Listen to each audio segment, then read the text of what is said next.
par mètre cube d'air mesuré aujourd'hui. Nous sommes en alerte maximale, en alerte rouge, car la brume de sable persiste et devient même de plus en plus épaisse. Mais que transporte-t-elle exactement? Des chercheurs caribéens ont analysé ces poussières. Leurs résultats sont particulièrement inquiétants. Sophie Loneté. À ce stade, même pas besoin d'être asthmatique pour être gêné par cette épaisse brume de sable, qui d'ailleurs ne porte pas bien son nom, car en fait de sable, elle est composée de multiples particules fines, mais lesquelles? Pour le savoir, nous avons dû remonter à une étude caribéenne menée à Porto Rico et Miami en 2015. Celle-ci, reprise dans cet article, est sans équivoque.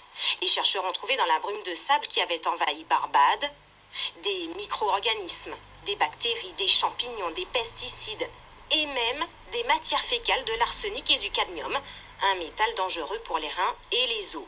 Un cocktail explosif donc pour la santé, mais qui peut évoluer en fonction des conditions météorologiques et surtout en fonction des matières soulevées dans les déserts africains.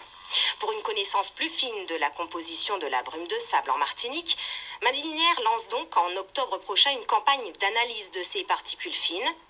Les résultats permettront d'ajuster les mesures sanitaires à mettre en place dans ces moments de pollution atmosphérique.